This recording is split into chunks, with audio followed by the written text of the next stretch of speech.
Yun. So, good morning po. Morning. Yan, nagkakabiroan po kami kanina na simulan na natin habang maaga. No? Sabi nga, mag-pray na tayo kasi pag-bilat po natin, marami na tayo.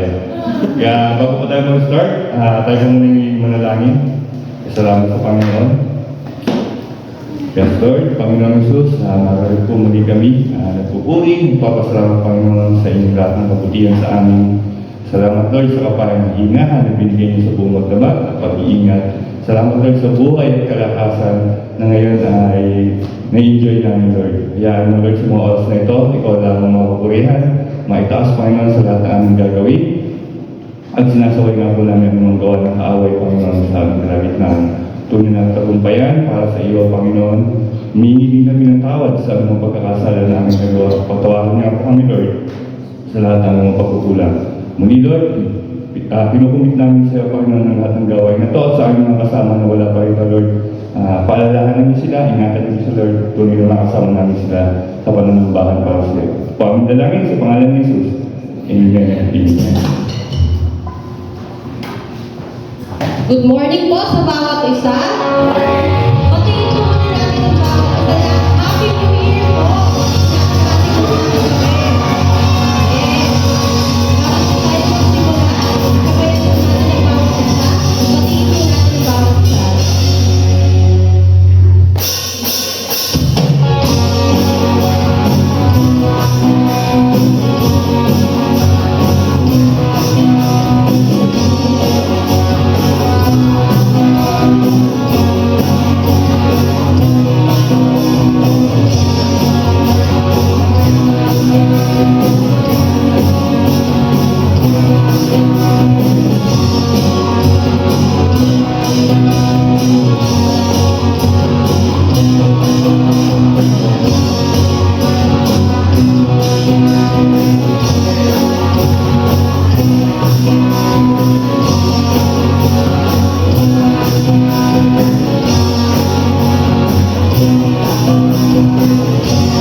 sa mga buhay natin na siya lamang itatanghal natin. Yes, Lord Jesus.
Ayun, napaganda po ng awitan.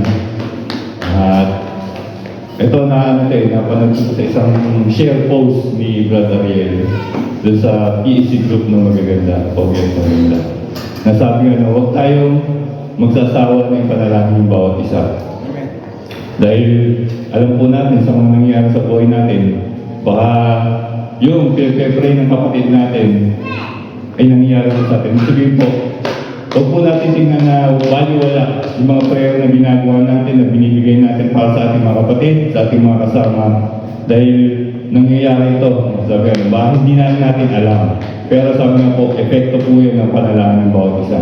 Kaya huwag po tayo nagsasawa na ipanalangin, lalo na yung mga bata na yan. Kaya tinatawag ko sila dito sa harap para ipag-pray po natin ng mga kabataan.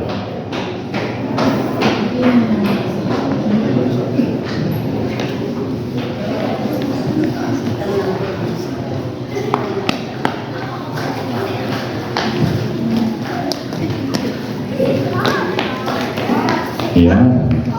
So marami sila ngayon. So ibigay po natin ang mga blessing sa mga batang ito. Kahit po yung hindi, wala po dito. Pag-pray po natin sila. Tayo po yung manalangin. Iunag po natin mga kamay sa mga kabataan ito.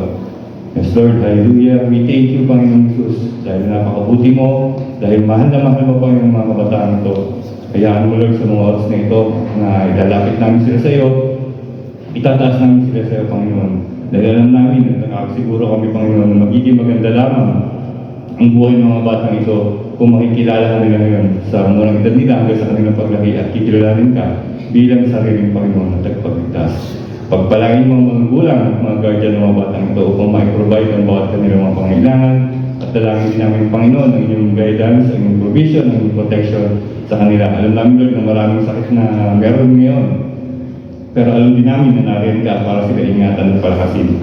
Muli, nagpapasalamat kami sa iyo. Tinataas ang mga batang ito. Huwag ang dalangin sa pangalan ng Jesus. Amen and amen.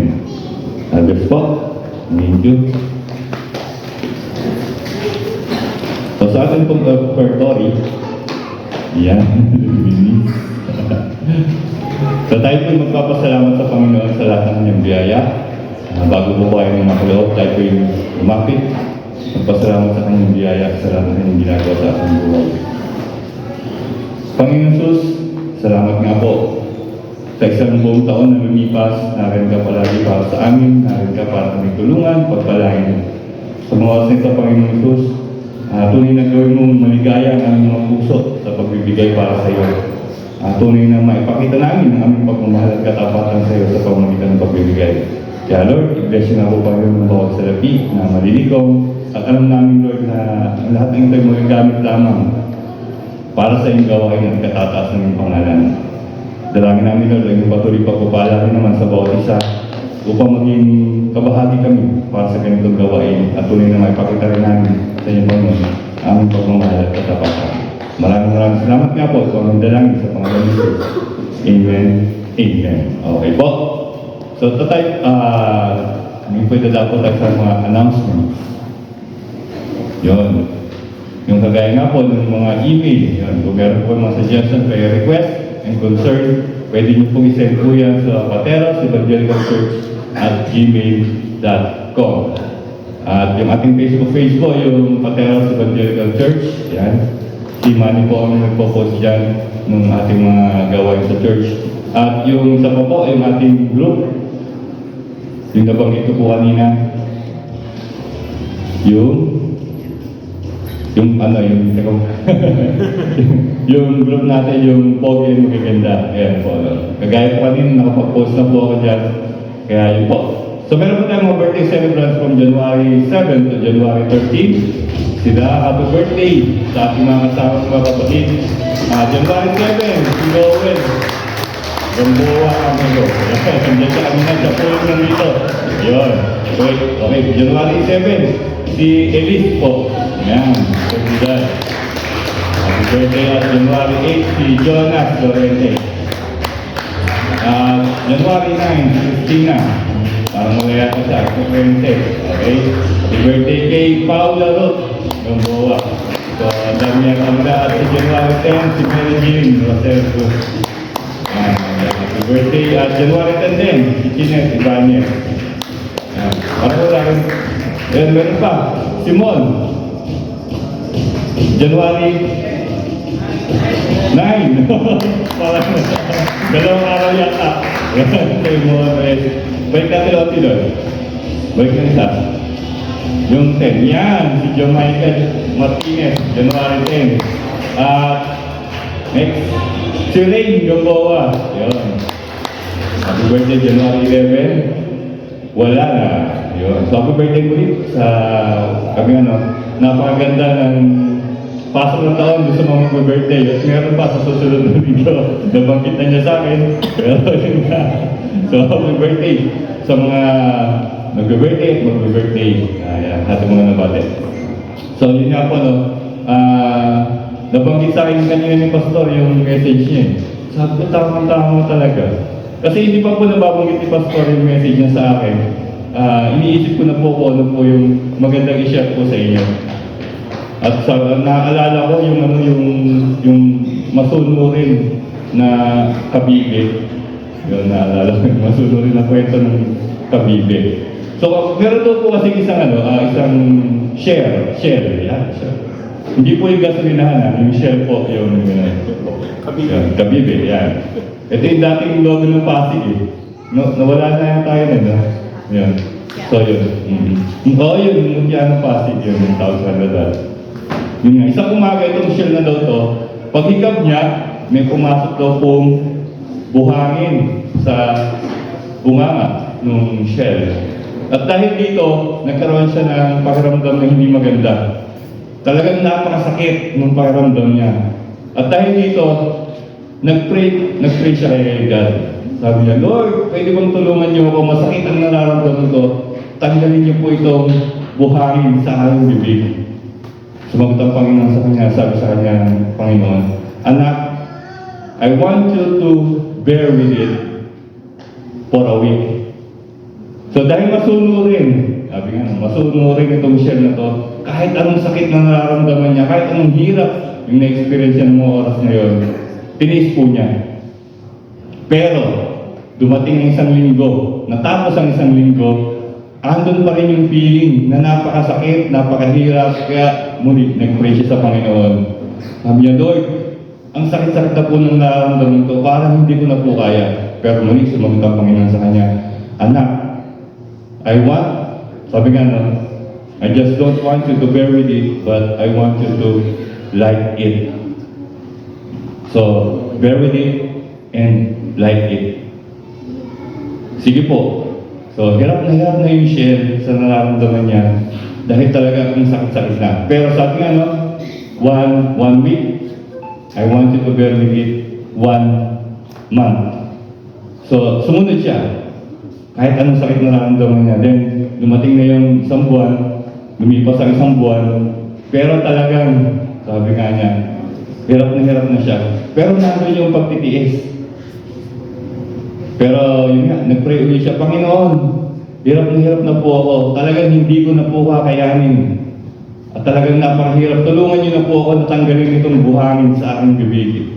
Pero muli, sumagot ang ating Panginoon sa kanya, sabi, hindi lang gusto kong i-bear mo yung nararamdaman mong yan. Hindi lang gusto kong i-like yung nararamdaman yan. Pero sabi nga gusto kong gustuhin mo yan for a year. So, week, month, and a year. Sabi nga, talagang napakahirap. Pero dahil sabi nga, maging masunurin tayo sa Panginoon Kahit ano mga pinagdaraanan natin ganun. Masunurin yung share na to. Kaya tiniis niya yung kanyang nararamdaman, tiniis niya yung mga pagsubok, tiniis niya yung problema kanyang nararanasan for a year. Naging madali po kaya para doon sa share yung kanyang nararamdaman na mayroon siyang buhangin sa kanyang bibig for a week, for a month, and for a year. Pero hindi po. Kaya muli, nag-pray siya sa ating Panginoon at nag-pray siya, Panginoon, tulungan niyo nga po ako. Napakahirap na po ng aking nararamdaman. Ang sakit-sakit na po itong buhangin sa aking bibig. Muli sumagot ang ating Panginoon. Sabi sa kanya, anak, sabi I don't just want you to like it. to bear it, to like it, but to love it.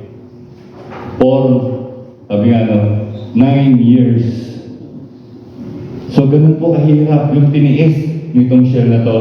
At sabi nga, sa lahat ng paghihirap, sa lahat ng pagsubok, at dumating na yung pagkakataon na minsan isang umaga ulit, pagbukas ng shell ng kanyang bibig, ay namanghang lahat. Kahit siya'y nagulat, sabi nga, napakaliwanag nung nakita at yung mga isda sa paligid niya, tunay na naglapitan sa kanya. At sabi nga, napakaganda mo at napakaganda ng nangyayari sa iyo. So again nga po, sa ating buhay, nahihirapan tayo, may mga problemang dumating kahit ng 2023. At sabi nga, ang Panginoon sabi, hindi lang gusto niya na kayanin natin, gustuhin natin, mahalin natin yung mga bagay na sabi nga, nasa tingin natin mahirap o problema para sa atin. Dahil darating yung panahon, sabi nga, magiging maganda ang lahat ng bagay nito. At sabi nga, pati ikaw mismo, magiging magandang patotoo sa bawat isa. So yun nga po, ang kailangan lang natin gawin, sumunod, magtiwala sa proseso ng ating Panginoon. So, andyan po. Kaya ngayon po, hindi lang po patatagalin. Tayo po dadako sa mensahe. Tatuagin po natin buting pastor, Pastor Romy Velasco. Tarwag po natin.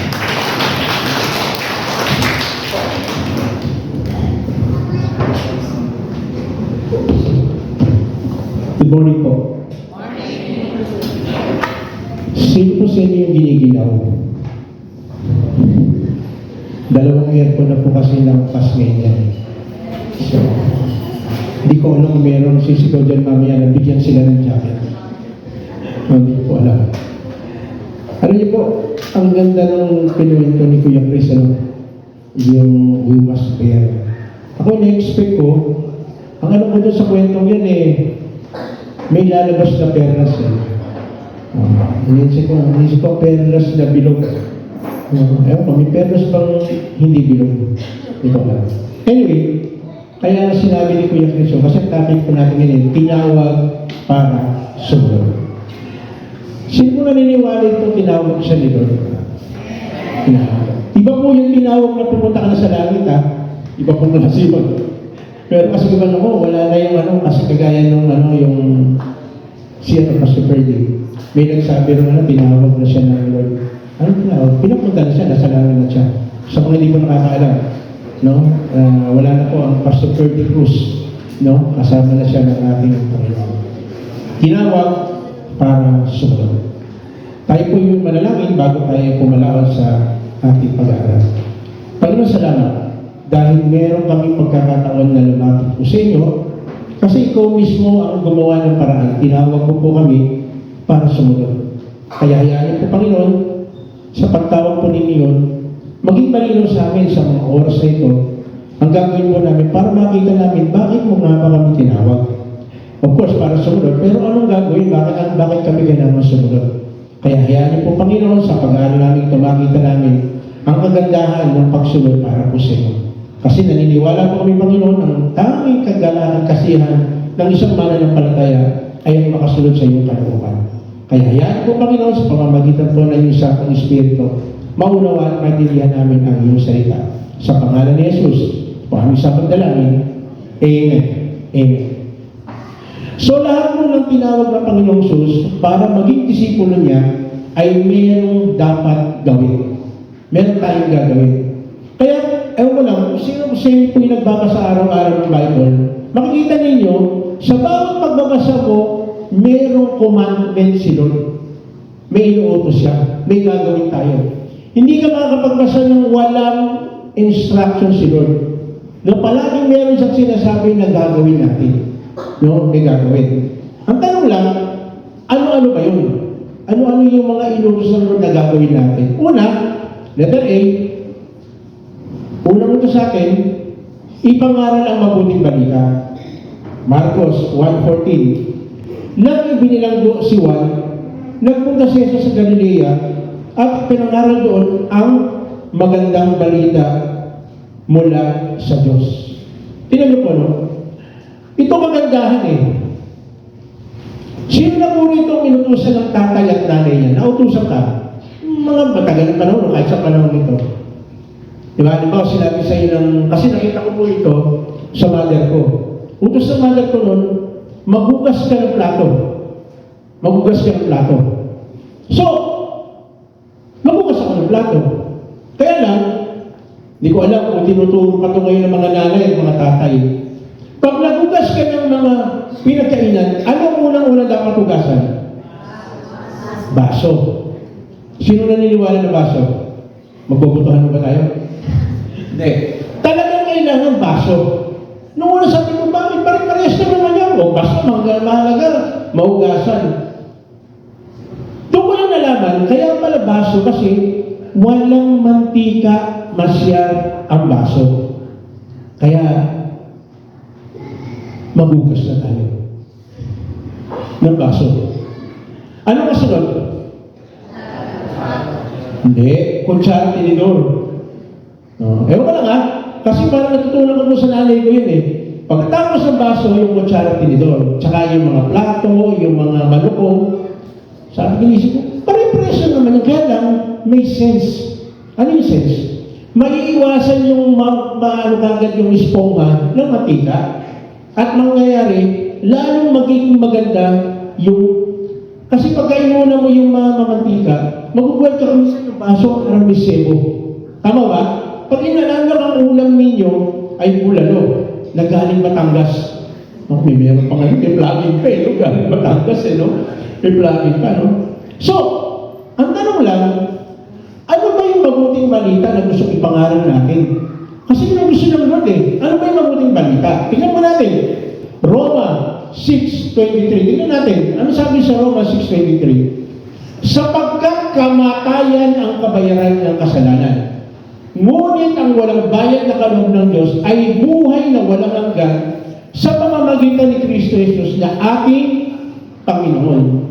So ano mabuting balita dyan? Ang mabuting balita dyan, dapat ang bawat isa sa atin patungo kung tayo sa tinatawag na kapahamakan. Mamamatay tayo dahil sa ating kasalanan. At ang anong mabuting balita, yung kasunod, ngunit. Nagsimula itong ngunit. Ano yung mabuting balita?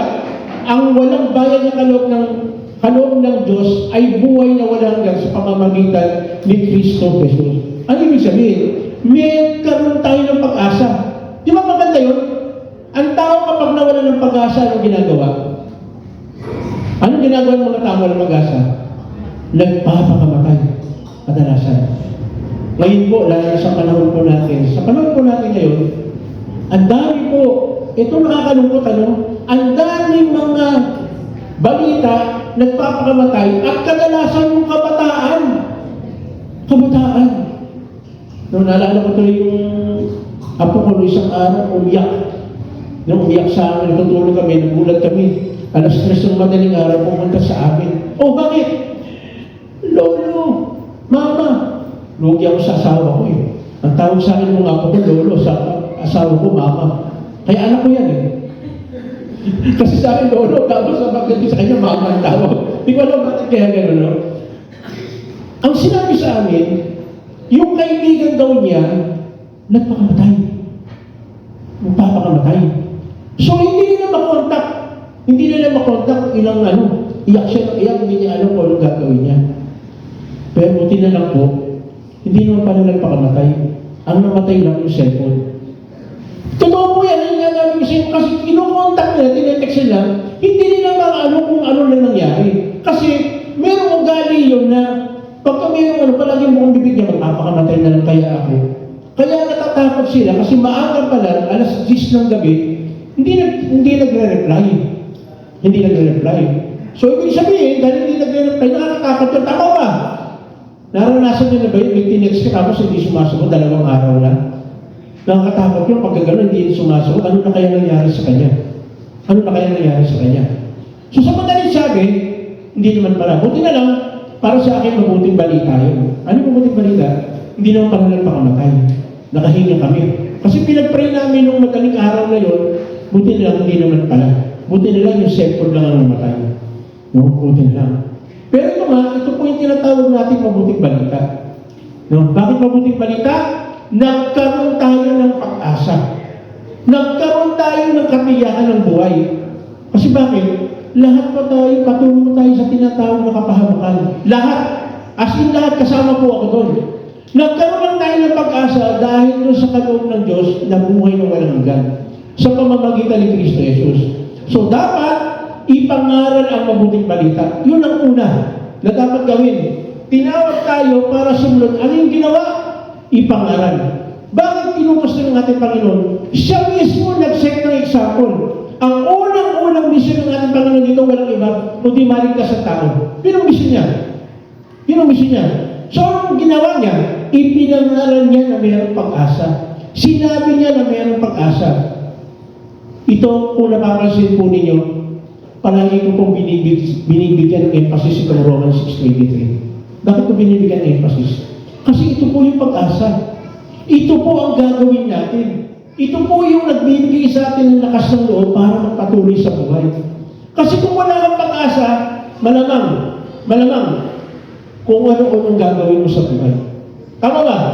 Yung mga kabataan, bakit ka ba nag-aaral? May pag-asa ka kasi na makakatapos ka. Di ba? Inaasahan mo na darating ang time, makakapagtapos ka. Iniisip mo yung iyong kinabukasan. Bakit? Kasi meron kang hinahangad, meron kang pag-asa. No? Pangalawa, na sinasabi, tinawag para sumunod, ito yung isang gagawin pa natin, ipasa natin ang paghahayag. Marcos 1:16. Habang naglalakad si Jesus sa tabi ng lawa ng Galilea, nakita niya ang magkapatid na Simon at Andres na nanguhuli ng isda sa pamamagitan ng lambat. Sila'y kapwa mga mangingisda. 17. Sinabi sa kanila ni Jesus, sumunod kayo sa akin at kayo'y gagawin kong mangingisda ng mga tao. Ano ibig sabihin yan? Tinutukoy po dyan na tayo ng mga mananampalataya, meron po tayong responsibilidad. Meron po tayong gagawin. Ano yan? Ipapasa natin yung mabuting balita. Sasabihin natin sa kasama natin sa bahay, kasama sa eskwela, kasama sa trabaho, kasama sa komunidad. Hindi tayo iligtas ng Lord for the sake na iligtas lang tayo. So of course, yun ang pinaka-ultimate. Pero habang nabubuhay ka, anong gagawin mo? Alam niyo po, kapag hindi natin ginawa yung papapahayag ng salita ng Diyos, maniwala hindi po kayo. Darating ang panahon, mapapagod ka sa pag-attend dito. Darating ang panahon, mapapagod ka sa kakapunta sa mga Bible study. Bakit? Hindi mo na alam kung anong gagawin mo eh. Hindi po tayo pumupunta rito kung sila umupulang makinig lang. Bakit? Ini-encourage po kayo ng church na ito, tayo, ng salita ng Diyos, na ipahayag natin. Bakit? Maraming tao mapapahamak. Maraming tao walang kaligtasan. Alam niyo po, isa sa pinakagusto ko pong maghahaginan ng salita ng Diyos, yung mga nakakulong. Mga nakakulong. Bakit? Kasi utos ng salita ng Diyos yun eh. Puntahan mo yung mga nakakulong, ipahayag mo, bigyan mo sila ng pag-asa. Kasi yung mga nakakulong po, nawawala na ng pag-asa. Kaya lang kung ano ginagawa nila sa buhay nila eh. Nawawala na ng direksyon ng buhay nila. Ang tanong tayo, maaaring hindi tayo nakakulong, pero maaaring nakakulong tayo sa pagkakasala, sa kasalanan. Maaaring malaya tayo rito, nakakalabas, pero ang tanong, hindi kaya tayo nakakulong doon sa mga kasalanan na hindi natin napapansin, patuloy natin nagagawa. Nagulat nga ako. Hindi pa nakakalaya doon yung isa sa mga binabagay ng boss. Sinabi niya, nag-attend daw siya sa ganito, nag-attend siya sa ganito. Sabi ko, okay, galing nga. Kaya lang, kumisan, pag nagbabahagi ako sa kanila, pag may nangyayari hindi maganda, napapaputo ko tsinta. Alam niyo ba yung puto ko tsinta? Yung PI. Palagi napapagano siya, lalo pagka mayroong nangyari na gagawin na hindi nangyari gusto niya, napapaka-PI. Sabi ko gano'n. Akala ko ba nag-a-attend na ito ng church? Akala ko ba nag-a-ano na ito? Kasi alam niyo po, yung bawat salita na lalabas sa bibig natin, may epekto po ito. May epekto po ito. Kung ang isasabihin natin patungkol sa kaligtasan, mayroong epekto ito sa tao. Bakit? Nagbibigay tayo ng pag-asa sa mga tao. Di ba? Sabihin mo sa mga katabi mo, may pag-asa. May pag-asa. Ang tanong lang, hindi nila alam yung pag-asa. No? Baka isipin yung pag-asa niya sa may Pasig lang. May pag-asa kasi sa Pasig eh. Pero sa Pateros, meron din pag-asa. Nasaan? Na kay Lord. No? Dapat tignan natin. Sinasabi dito na gusto ni Lord na ipahayag natin sa iba ang magandang balita. Bakit? Dadating ang paghahari ng Diyos. Dadating ang ating Panginoon. At, ito, paborito po natin ito. Sana paborito natin. Matthew 28:19. Tingnan mo natin. Huling habilin ng ating Panginoon. Huling habilin niya. Bago siya umalis, pumunta ng makyat. Sabi gano'n, kaya't humayo kayo, gawin ninyong alagad ko ang mga tao sa lahat ng mga bansa. Yan po ang isang dahilan kung bakit tayo tinawag. Kailangan ipasa natin ang mabuting balita. No? Hindi tayo niligtas sa Lord for the sake na petiks lang. Hindi. Niligtas tayo na Lord para ipasa rin natin. Ano sabi dyan? Bautismohan niyo sila sa pangalan ng Ama at ng Anak at ng Espiritu Santo. Verse 20. Turuan ninyo silang sumunod sa lahat ng inuutos ko sa inyo. Saan ba makikita yung utos ng Diyos? Walang iba kundi sa kanyang salita. Ang tanong lang, pinag-aaralan ba natin? Kasi kung di natin pinag-aaralan, ano ang ituturo natin? Diba gano'n na kasimple yun? May mga teacher po tayo dito. Diba? May mga teacher tayo dito. Anong ginagawa ng teacher para meron siyang may tuturo? Pinag-aaralan niya yung kanyang lesson. Kasi ano sasabihin mo, ang tuturo mo, kung hindi mo alam, mahirap magturo ng isang bagay na hindi mo alam. Tama ba? Mahirapan ka. Hindi mo may tuturo sa anak mo, anak, huwag kang maninigarilyo, masama. Eh, ikaw hindi mo naman tinutupad yun, nag-yosi ka pa rin. Bili mo, 20 years ka ng mananampalataya, hanggang ngayon yosi pa rin. Yosi pa lang, oh, sana huwag po kayo masasaktan. Baka mamaya biglang may mangyari pang hindi maganda. No? Kaya sabihin mo sa katabi mo, blessing ka lang. Permis ka lang. Ano ibig sabihin? Turuan mo silang sumunod sa lahat ng inuutos ko sa inyo. Lahat. So pag sinabing lahat, all. Kaya nga sana, all. So hindi mo pwedeng namimili lang tayo. Parang ganito. Pastor, pwede mo bang hindi na lang magbasa araw-araw? Sa tingin nyo? Yung ba inunos sa Diyos? Ang sabi niya, araw-araw eh. So, ang pag-aaral ng salita ng Diyos, hindi tuwing linggo lang.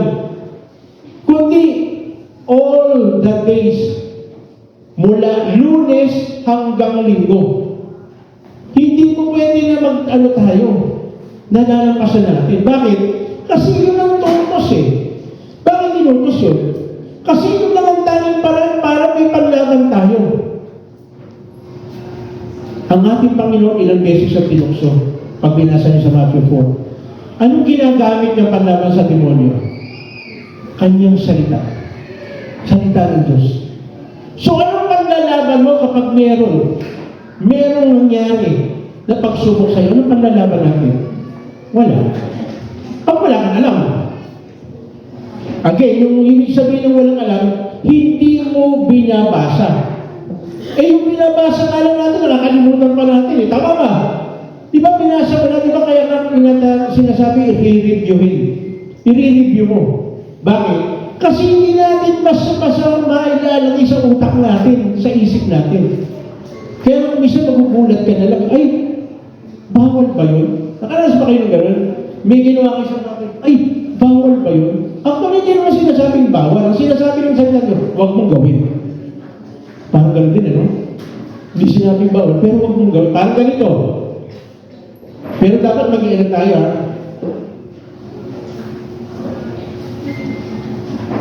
Dapat ba sumali tayo sa piyesta? Piyesta. Masarap, ano? May nahagis na candy, may nahagis na pagkain. Masarap kung titignan mo. Kaya lang, ang sabi ng salita ng Diyos, huwag tayo makikiayon sa gawa ng pagano. Ano ba ang binibigyan ng importansya pag may piyesta? Isipin po ninyo. Ang binibigyan po ng importansya kapag may piyesta, yung patron. So, ibig mo sabihin, may mga bagay na hindi mo mapapansin na gawa mo na mali pala kasi hindi mo alam na mali pala. Parang ganito. Sino po sa inyo gumagamit ng word na OMG? Yung totoo lang. OMG, naglas, OMG. Nalaglag, OMG. Ano yung ibig sabihin ng OMG? Alam niyo ba kung ano ibig sabihin ng OMG? Oh my God. Pero sabi ng salita ng Diyos, huwag natin gagamitin yung pangalan ng Diyos in vain. Huwag natin gagamitin. O kaya sasabihin pa, mamatay man ako. Hindi po natin pag-aari ang buhay po natin. Siguro po may-ari. Hindi rin dapat yun. No? O kaya sasabihin mo, mamatay man yung kapitbahay namin. Pati kapitbahay mo, dinaman mo sa kamalian. Hindi, meron sa totoo lang, meron pong gano'n. No? May narinig na ako ng gano'n. Mamatay man yung kapitbahay namin. Ang lupit naman ito, mukhang gusto na nito mamatay yung kapitbahay. Totoo po yun, hindi po ako nagbibiro, nakakarinig po ako ng gano'n. Kaya sabi ko, bakit gano'n? Bakit hindi na lang yung sarili nagdamay pa? No? Again, may mga bagay na hindi alam ng iba na alam natin. Tama? Parang ganito. Alam kaya ng iba na dapat tuwing linggo nag-a-attend ka ng church dahil yun ang gusto ng Lord? Yung iba hindi. Bakit? Kasi akala nila, yung linggo is kasi na parang magbawas lang ng kasalanan. Alam niyo ba may mga tao gano'n? Na kaya sila nagsisimba para nang mabawasan ng kasalanan. Minsan isip ko, bakit mabawas? Ibig sabihin, magtitira pa? May titira? Hindi, basta, Lord, ito lang, alisin ito. Sa'yo na to. Pero itong isa akin to. Meron gano'n. Di ba? Ewan ko lang, nakaranasan ba kayo magsisimba ka? Sasabihin ng barkada mo, o saan ka pupunta bro? Sasabihin mo naman, doon pupunta sa church. Ang gagawin mo? Magbabawas ng kasalanan. Bakit ganun? Hindi ba dapat totally aalisin, hindi magbabawas? No, ano yun? Botohan? May dagdag bawas? No, kung isang ganun mo eh. Ang tanong, hindi mo alam yun kung hindi ka nagbabasa. Hindi mo alam. Ito pa. Narinig ko rin na naman ito eh. Okay, narinig ko rin ito eh. Hindi ako, ano ba, may patay. Ano ba, may patay. Hindi kaya hatid nung namatayan sa gate sa pintuan. Bakit sasabihin nila? Bakit kaya? Hindi raw, ano ba yung tradition na hindi sila naghahatid. Sabi ko kasi 5 beses na yata ako nakapunta sa patay na in-invite ako eh. Sabi ko, bakit hindi? Eh, basta hindi. Sabi ko, hindi naman niya malaman kung bakit hindi. Sino mo nakakalam dito? Bakit hindi hinahatid? Sino nakakalam? Walang sumasagot. May isang daan mo. May nagdaan dito. Di ba kung isipin mo, bakit mo nga ba ginagawa yung bagay na yun? Magiging alipin ka doon. No? Kaya kung sinabi ko nga sa kanya, piliin ko kasi kanya, bakit hindi pwede maghatid? Piliin ko talaga. Sabi niya, hindi ko alam, basta yun lang yung nakaugalian namin, hindi kami naghatid. At ito pa matindi, hindi pwede magpasalamat. Alam ba niyo, nagtikit ka ng abulay mo, hindi pwede magpasalamat. Ewan ko lang, sabi ko, may bago ah. Kasi dati nagpapasalamat ka eh, ngayon hindi na. Bakit? Hindi ko alam, bakit hindi pwede magpasalamat? Hindi rin niya alam. Nakaranasan ba kayo ganyan, pumunta kayo, hindi nagpasalamat? Eh, samantalang, di ba, ulit mo sinasabi ito, Pag may nabigay na something doon sa anak mo, ano tinuturo mo sa bata? Say, thank you. Eh, ito pumunta ka na, nakipaglamay ka. May binigay ka pa. Tapos hindi pwedeng mag-thank you. Saan kaya kinuha yung turong yun? Again, dapat sabihin natin yung katotohanan. At mangyayari na yung katotohanan na yun kapag may batang ganito. Oo ba? Kanino kayong apo yan? Kulit, ano? Sabi gano'n, yan pa isa. Sabi gano'n, turo din sa Bible yan, huwag natin yan sa mga bata na makulit. Dapat sabihin mo, ang cute mo! No? Kahit na ano ka na, dahil nadidistract ka, no? Bakit napunta sa kanya? Kaya sabi niyo, tandaan ninyo, ako'y laging kasama niyo hanggang sa katapusan ng mundo. Sasabihin na natin dito sa mga tao ito. Okay? Pag binasa mo ito, binibigyan natin sila ng pag-asa. Ano pag-asa? Ano pag-asa yun? Na kapag sumunod tayo kay Lord, may something na mangyayari maganda. Di ba yun ang gusto lahat ng tao? Na may something na mangyayari maganda. Kaya wala. Meron ako lumapit dito kay Lord na nagsabi, gusto niya mapahamak siya. Wala pa. Di ba palagi gusto mo, may something na mapapala ka o mangyayari sa buhay mo na maganda. So again, ipasa natin. Ipahayag natin. Bakit? Kasi mismo ng ating Panginoon yun ang ginawa. At bago siya umalis, pinagpili niya. Ipahayag niyo, sabihin ninyo sa lahat ng tao. Eh tayo nga, napakadali na po ngayon. Palagi ko pong sinasabi ito. Meron na tayong cellphone. Magpapasa ka na lang ng Word of God doon sa mga kaibigan mo, sa mga tao na nangangailangan. Sad to say, marami mas gusto mag-TikTok kaysa magbasa ng Word of God. Ano sabi dyan? Tandaan ninyo, ako'y laging kasama niyo hanggang katapusan ng mundo. Ano niyo po? Nung unang mabasa ko po yan, ang nasa isip ko agad, ang sarap nito. Yung kahit saan ka pumunta, kahit sa huling panahon, sasamahan tayo ng Lord. Yun ang maganda. Di ba magandang balita yun?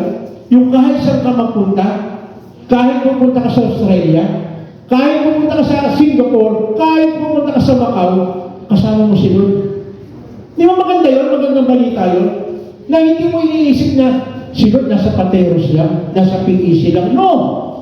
Alam yan, hanggang sa katapusan ng panahon. At hanggang sa huling hininga ng buhay natin, sasamahan tayo ng Lord. Hindi ba magandang balita yan? Magandang balita yan. Na hindi tayo iiwanan, hindi tayo bibitawan ng ating Diyos. Napakagandang balita yan. Ang tanong, ano ba ng lahat ng tao yan? Di ba pag kami tao, wala na madaming problema ang sinasabi, pinabayaan na ako ng Panginoon. Di ba? Palagi sinasabi ng mga tao yan, pag bagkat sila ng problema, ang daming problema ang sasabihin yan, iniwanan na ako ng Panginoon. Pero sila kahit kailan po hindi nang iwan ng tao. Sabi mo sa katabi mo, hindi nang iiwan si Lord. Hindi nang iiwan si Lord kahit kailan. Tayo lang ang lumalayo. Tayo lang ang lumalayo, umiiwas sa Kanya. Bakit? Kasi ayaw natin gawin yung Kanyang pinapagawa eh. Ayaw natin. Di ba? Mga bata, di ba? Pag ngayon ko sinanay at tatay ayaw mo, mananatili ka bang nakatingin sa Kanya? Di ba umiiwas ka? Lumalayo ka? Bakit? Ayaw mo lumutos eh. Ganoon lang makasimple yun. Ganoon lang kasimple. Pag lumayo kay Lord, ibig sabihin, ayaw mo lang sumunod sa inuutos niya. Bakit? Mahirap ba yung inuutos niya? Ako hindi po siya mahirap. Palagi mo sinasabi, napaka-hirap. Pero yung magtuturuan mo yung lahat. No? Tuturuan mo. Ang hirap mo magtuturo. Yung pinakamahirap magturo, di ba? Kaya sa mga nagtuturo po, pinakamahirap sa lahat magturo. Mga teacher, di ba? Pinakamahirap sa lahat magturo. Dahil pipilitin mo kung ano nasa utak mo na makuha ng bata. Ganun din po sa church. Pinipilit ng mga leader na kung ano yung natutunan niya, nakatanim sa utak niya, naka-implant din sa utak niya, ipasa sa iba. Ano yun? Na magkaroon, makikita ng mga tao na mayroong pag-asa. Mayroong pag-asa. Sumunod, una, ipangaral ng mabuting balita, ipasa natin ang paghahayag. Bakit kailangan ipasa? Kasi tayo po ay may katapusan, may hangganan. Kailangan mayroong magpapatuloy. Tama ba? Kailangan mayroong magpapatuloy. Bakit? Kung hindi tinuloy ng mga disipulo na inaipasa yung Word of God, wala tayong may naririnig. Wala tayong pinag-aaralan ngayon.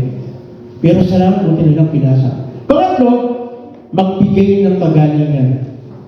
Again, kailangan ng bawat isa ng kagalingan. Marcos 1:21. Nagpunta si Jesus sa Capernaum at nang sumunod na araw ng pamamahinga ay pumasok si Jesus sa sinagoga at nagturo. Alam niyo po, laging nasa isip ng Panginoon is ang lahat ng tao makarinig ng kaligtasan. So, ang kasunod, 1:22. Tingnan natin. Namangha ang mga tao sapagkat nagtuturo siya ng may kapangyarihan. Totoo po ito. Pag ang tinuturo natin patungkol sa salita ng Diyos, mayroong kapangyarihan. Hindi tulad ng mga tagapagturo ng kautusan. Bigla namang pumasok sa sinagoga ang isang lalaking sinasapian ng masamang espiritu. Ito'y sumigaw. Ano ang bagay mo sa amin, Jesus, na taga Nazaret? Naparito ka ba upang kami puksain? Kilala kita. Ikaw ang banal na mula sa Diyos. Ngunit tinutos ni Jesus sa mga espiritu, tumayo ka, lumabas ka sa kanya, pinangisay ng masamang espiritu ang lalaki at sumisigaw ng buong nang lumabas sa kanya. So, ibig sabihin, dyan lang po pinapakita na kailangan, ewan ko na kung napapansin po ninyo, pag nagme-mensahe po tayo dito, palagi sinasabi natin, meron ka bang karamdaman, physical? Sa prayer natin. Bakit? Kasi meron pong pagkagalingan. Again, nagbibigay po ito ng pag-asa. Sino mo sa inyo may mga karamdaman? May mga karamdaman. Totoo yan. May mga karamdaman. Di ba isa sa mga gusto mo kaya ka pumunta sa simbahan o kaya ka nagdasal para magbigay ka ng kagalingan? Gusto mo makalaya ka doon sa sakit mo? No? Gusto mo makalaya? Pero saan mo kukunin yun? Tingnan mo. Yung doktor mismo nagsasabi. Di ba? Yung doktor nagsasabi mismo, tao lang po ako. Diyos lang ang makakapagbigay ng sinasabi extension ng buhay. Si Lord lang. Wala nang iba. So, ang tao na malapit kay Lord, may kailangan. At isa na rito yung kagalingan. So, sino magbabahagi magsasabi nito? Sa totoo lang po, hindi lang po trabaho ng isang pastor ang manalangin para sa may sakit. Alam niyo ba na ang bawat isang mananampalataya, lahat po tayo rito, ay pwedeng tumawag kayo at mag-lay at mag-pray. Kasi kung isa nagugulat ako sa iba tawagin mo si pastor para ipag-pray yung may sakit. Totoo naman, okay po yun. Pero ikaw, ang bawat isa po sa atin, meron po tayong kapangyarihan. Nung ini-empower tayo ng Lord, kahit hindi ka pastor, pero meron kang pananampalataya na pwedeng pagalingin niya ng Lord, pwedeng pagalingin niya ng Lord. Hindi kinakailangan na pumunta pa ako o kung sino pa man, ikaw mismo. Nang tinanggap po natin ang ating Panginoon, meron po kapangyarihan na binigay sa atin. Meron po kapangyarihan. Kaya nga sabi rin sa Matthew 10:1. Basahin po natin. Matthew 10:1. Pwede ko pakibasa? 1, 2, 3.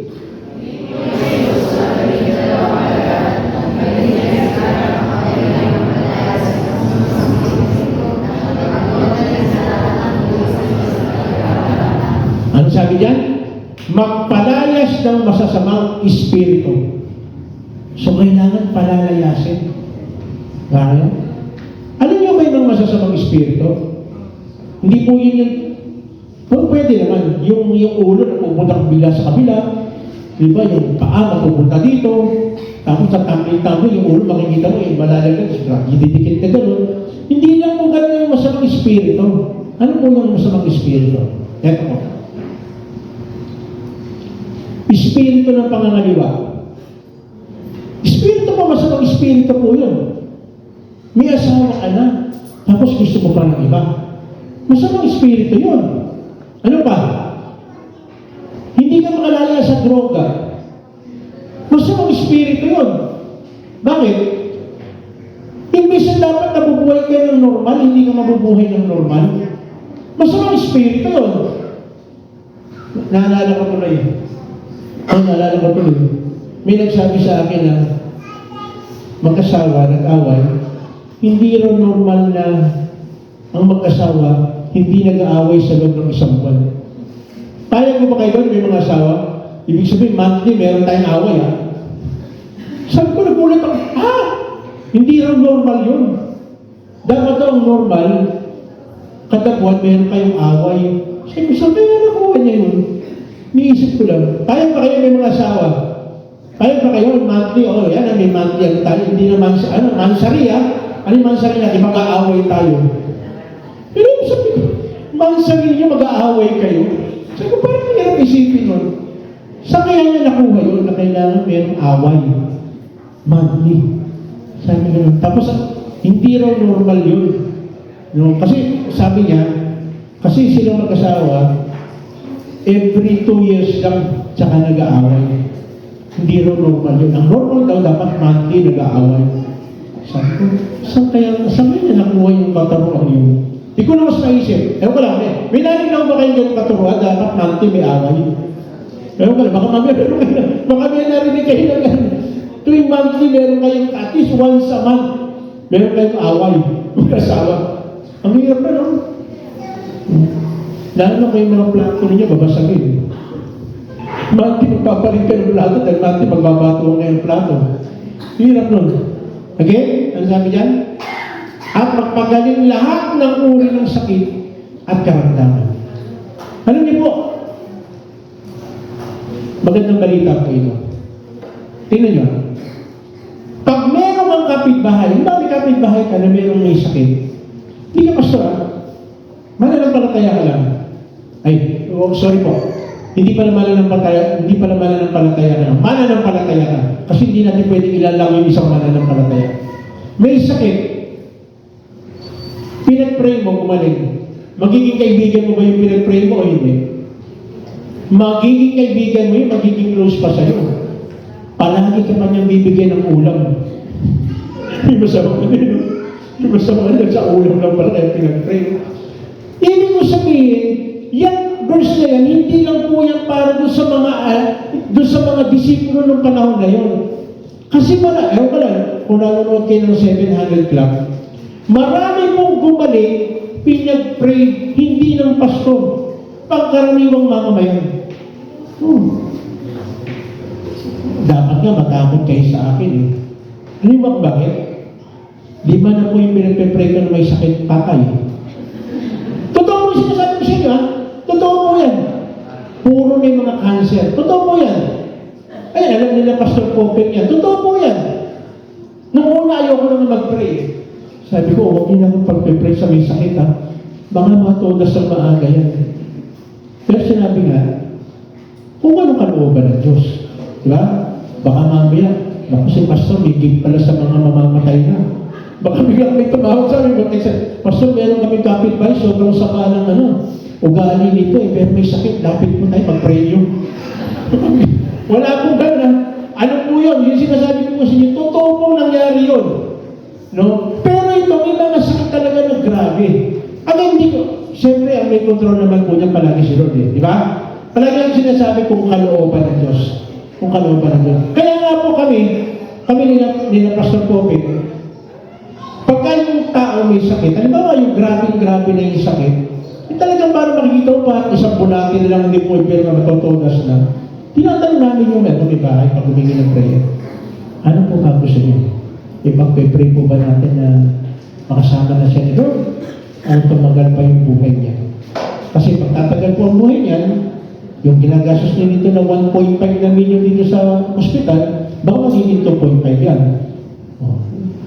Sinasabi lang po natin yung practicality. At the same time, meron kasi mga tao na may sakit na talagang kailangan umuwi na kayo. Bakit? Alam naman natin sinasabi ng salita ng Diyos eh. Na kapag nawala ka dito, nasa Panginoon ka, lahat ng karamdaman mo mawawala na. Yun yung tinatawag na total healing. No? Total healing. Wala nang sakit. No? By the way, huwag mo kayo matatakot sa akin, ha? May masakit. Mas marami naman po yung pinag-pray ko na gumaling. No? Marami iniisip, nakakatakot pala itong pastor na to. Lahat ng pinag-pray nito, todas. No? Hindi po. Marami din po ako pinag-pray na may kagalingan. Again, parang yung sinasabi ko, si Lord ang may control. Pero, inunos ng Diyos na magpalayas tayo ng masasamang espiritu. Inunos ng Diyos na magpagaling lahat ng unang sakit at karamdaman. At ang isang karamdaman ng tao na number 1 na dapat makalaya siya, spiritual. May mga sakit tayo na spiritual hindi tayo makalaya. Yung may mga ewan ko lang, siguro naman wala dito. Yung may mga agimat, di ba? Yung may mga agimat, alam mo ba na hindi sa Diyos yung may agimat? Hindi sa Diyos yan. So kung mayroong mga agimat, makikita mo, mahihirapan ka sa buhay. Hindi magtatagal. Mahihirapan ka. Bakit? Sinabi ko sa Levitico sa pagbinasa nito, yung mga ganyan, witchcraft, pangkukulang, baka mamaya mayroong mga manikang, o baka may perlas ka pang bilog. Dapat hindi po, wala po sa akin nun. Bakit? Kasi hindi yun ang gusto na Diyos. Kailangan makalaya tayo nun. Again, pag nagpe-pray tayo, palagi ko pong pinagpe-pray ito, linggo-linggo, kahit ko sa online natin, pinagpe-pray natin na maalis yung mga bagay na nakakahadlang sa atin sa pagsamba kay Lord. Marami po yan. Hindi ko na po isa-isahin. No? Marami po yan. So dapat makalaya tayo dyan. Yung lahat ng bagay na magiging hadlang para tayo makasamba ng totoo kay Lord, ang tawag po doon ay idolatry. Idolatry. Huwag po kayo magagalit sa akin. Kapag merong mga bagay na humahadlang sa atin para totoo makasamba tayo kay Lord, problema yun. Idolatry yun. Ano ibig sabihin? Bawa, kagaya rito. Tatay Roger. No? Meron kang sasakyan. Hindi ka makapagsamba ng gusto kay Lord dahil iniisip mo yung sasakyan mo. Ano tawag ko? Idolatry. Bakit? Hindi ka makakilos ng hindi ka makasamba kay Lord dahil doon sa nangyayari. Iniisip ko, baka namin malungga, baka mangyari. O kaya yung takot. Takot. Sino mo sa inyo dito yung nanonood ng sine sa sinihan? Mga kapanood na sa sinihan. Bakit maraming iba ang palaging iniisip sa yung pirate exit? Naranasan nyo ba yun? Pagpapasok sa sinihan, ang iniisip ko agad, kailangan nakatabi ako sa pirate exit. Bakit iniisip ko agad yun? Tama na nangyayari ba yun? Alam ko lang. Sa inyo ba nangyari yun? Pagpasok mo sa sana ba dito yung fire exit? Hindi ka ba kapapasok mo pala gusto mo nang lumabas? Di ba? Gusto mo na naman bakit? Naalipin ka na ng takot eh. Nasa isip mo na pagagad na po pwedeng may mangyari. Pero salamat dahil tayo ay pinalaya ng ating Panginoon. Kaya nga po dito sa church, palagi natin pinapangaral ang magandang balita. Sabi po rito sa Roma 3:23, tingnan po natin. Sa Roma 3:23. Wala? Romans 3:23. Sabi dyan, sapagkat ang lahat ay nagkasala at walang sino mang nakaabot sa kaluwalhatian ng Diyos. So lahat tayo, wala tayong pag-asa. Kung tutuusin, wala. No? Nagkasala. Patungo tayo sa tinatawag na kapahamakan. No? Pero, 24, ngunit dahil sa kanyang kagandahang loob na walang bayad ng binigay, sila ay tinuring na matuwid sa pamamagitan ni Kristo Jesus na siyang nagpapalaya sa Kanya. So pinalaya tayo dahil sa ginawa ng ating Panginoon.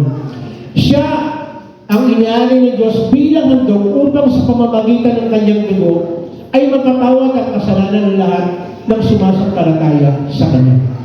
Ginawa ito ng Diyos upang patunayan siya'y matuwid sapagkat noong unang panahon siya'y nagtimpi siya at pinagtiisan ng mga kasalanang nagawa ng mga tao.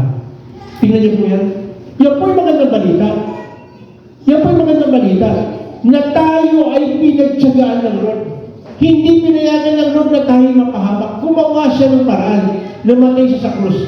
Kaya nga po sa gagawin natin na pagkukommunion, bakit tayo magkukommunion?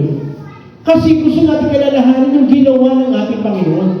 Na siya ay namatay sa krus at binigyan tayo ng pag-asa. Gusto ng Panginoon inuto sa atin na alalahanin natin ito bilang pag-aalala doon sa ginawa niyang napakaganda na walang makakapantay. Tinubos tayo sa lahat ng ating pagkakasala. Anong gagawin lang natin? Tatanggapin natin at sasampalataya tayo. Bakit? Yung lamang ang tanging paraan para tayo ay magkaroon ng pag-asa sa buhay nito. Kaya po, sa umagang ito, sa araw nito, isipin natin mabuti. Totoo ba na ang buhay natin, binigay natin, sinurrender natin sa ating Panginoon? Magtitake po tayo ng communion. Ang tanging dahilan lamang para tayo ay hindi makapag-partake ng communion. Kasi pangako ng Diyos yan na tayo ay pagpapalain niya. Kaya lang, yung pagpapalang yun, kailangan meron kaakibat na pagsunod. Ano yung pagsunod? Isa rito, yung aalalahanin natin yung ginawa niya doon sa krus ng Kalbaryo. Bakit kailangan alalahanin? Kasi parang ma-appreciate natin yung kabutihan ng Diyos. Bakit kailangan ma-appreciate natin? Kasi yung katotohanan na meron siyang ginawa dito sa krus na ito, para tayo magkaroon ng buhay. At ang pag-asa natin ay walang iba kundi sa Panginoon. Palagi ko sinasabi ito, hindi po tayo magpapartake ng communion dahil tayo para tayo maligtas. Kaya tayo magpapartake ng communion kasi inaangkin natin na tayo ay mayroon ng kaligtasan. Kaya nga po, bago tayo magpapartake, tayo may malalalanin, sumingin natin mabuti ang ating sarili. Tayo ba talaga? Binigay ba natin talaga totally kay Lord ang ating buhay? Tayo po bumigay. Tinatawagan po si Mr. Marley, si SP, Luisa, para po sa ating communion. Tayo po ito ngayon. Hawakan po natin ang tinapay. Panginoon namin Diyos, lubos ang aming pasasalamat sa iyong dakilang pagmamahal sa amin. Bagamat kami ay hindi karapat-dapat sa iyo, minarapat mo pa rin kami maging anak mo sa pamamagitan ng pagkamatay mo, Jesus, sa krus ng Kalbaryo para sa kapatawaran namin sa dalangin ko namin sa aming pagtanggap sa katawan ni Jesus na bayubay sa krus. Patuloy po niyo paglalangin ng aming mga puso at pagpupuri sa iyo. Sapagkat ito ang turo na tinanggap ko mula sa Panginoon, binibigay ko naman sa inyo, noong gawin sa ipagkanulo, ang Panginoon sa inyo mabot ng tinapay, nagpasalamat at pinagpirasyon at sinabi, ito ang katawan na inihandog para sa inyo, gawin niyo ito bilang pag-alala sa akin. Sabay-sabay po natin kayo. Hawakan po natin ang sako. Panginoon namin Diyos, kami papasalamat din sa iyong kaloob. Buhay ang dugo ni Jesus na buhos sa krus ng Kalbaryo na siyang nagugas sa aming mga kasalanan upang kami maituring mong mga anak. Inihandog po namin sa iyo ang aming pagsamba sa salamat bilang sanghaing buhay, pagpapahayag, kaharian dito sa lupa hanggang sa iyong muling pagbabalik. Matapos maghapunan, dumabot din siya ng kopa at sinabi, ang kopang itong bagong tipan na pinagtitibay ng aking dugo. Tuwing inumin ito, gawin ninyo bilang pag-alala sa akin. Sapagkat tuwing kakain ngayon ng tinapay na ito at inom sa kopang ito, ipinapahayag ninyong kamatayan ng Panginoong Jesus hanggang sa kanyang muling pagparito. Sabay-sabay po natin. Tayo po yung pasalamat. Hallelujah. Hallelujah. Panginoon, maraming salamat sa kapahayagan na ang ginawa po namin communion ay pagpapakita na gusto namin alalahanan ang ginawa mo sa krus ng Kalbaryo. Salamat Panginoon dahil binigyan mo po kami ng pribileyo na gawin ito. Salamat po dahil alam po namin na ngayon pa lang mayroon ka ng tungkol sa aming mga kahilingan. At isa na po rito kahilingan namin Panginoon ay yung kagaling ng pisikal. Dahil ko mismo nagsabi, dahil sa iyong mga latay kami nagsigaling. Dahil sa iyong banal na dugo, nagkaroon kami ng pag-asa. Na bayubay sa krus, kaya kapatid sa oras ito, kung meron mang physical na karamdaman, hiningin mo sa ating Panginoon ng kagalingan. Sige, hiningin mo sa Kanya. Siya mismo nagsabi, nag-utos ito, na pwede tayong lumapit sa Kanya. Pwede tayong humingi ng kagaling ng physical. Hallelujah. Opo, Panginoon. Naririnig po ninyo.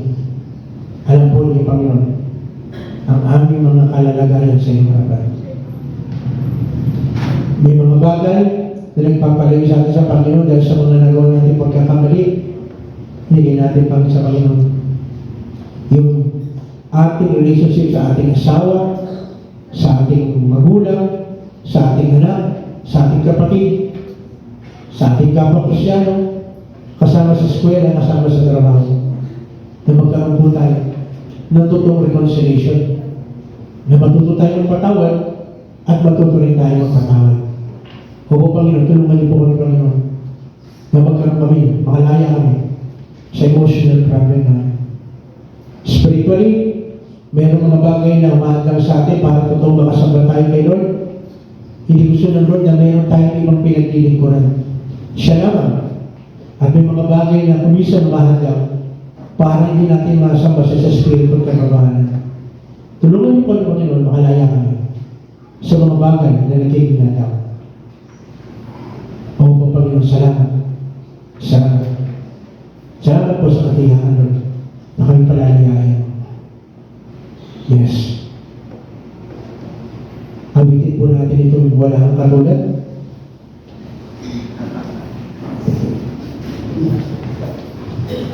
Maging po, aginan po natin ang aming Panginoon dahil tinawag ang bawat isa po sa atin para sumunod at itinawag po tayo para itanghal po ang ating Panginoon sa buhay po natin.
ikaw lamang.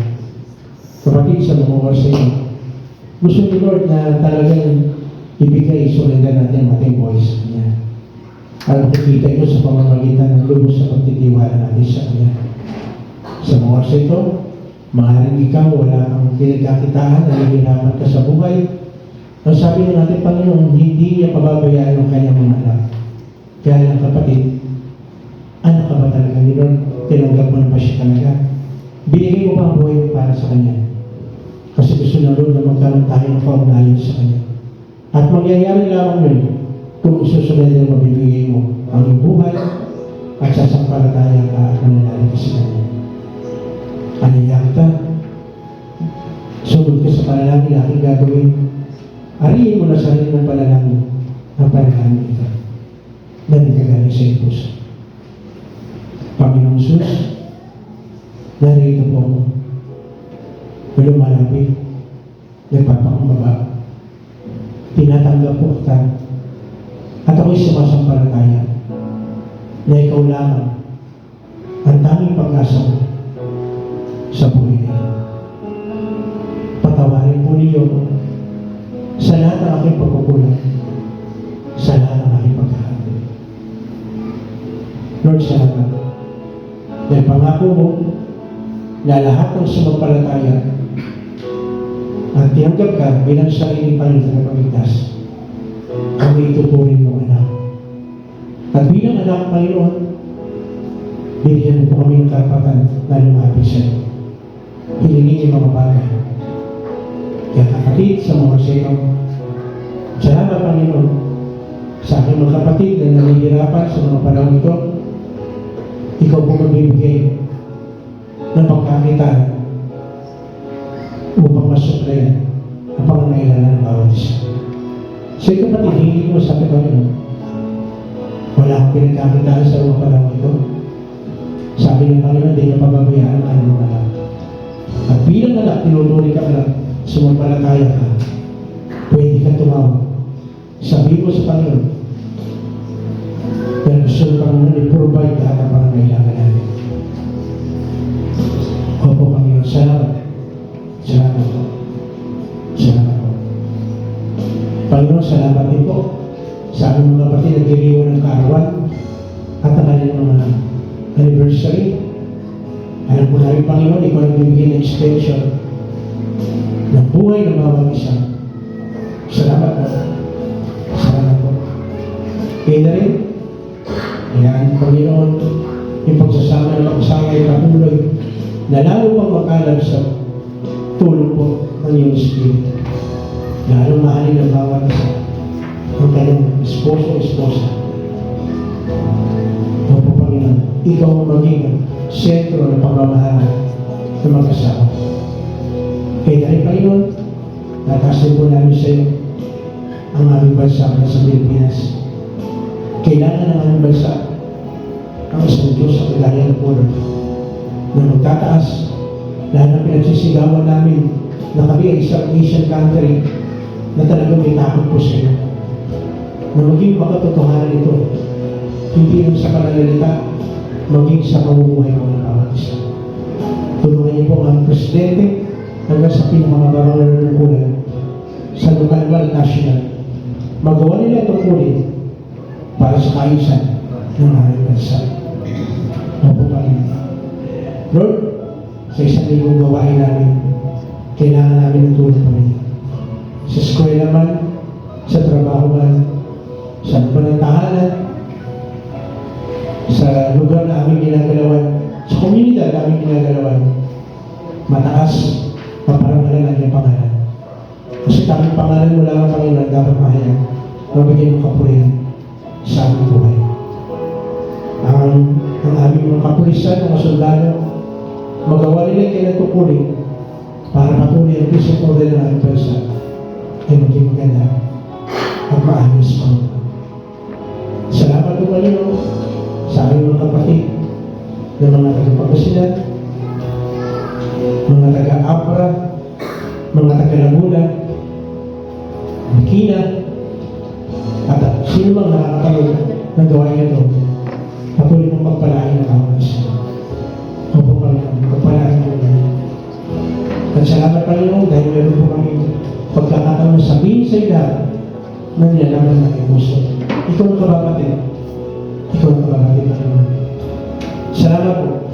Salamat po. Salamat po mga namin. Salamat Panginoon.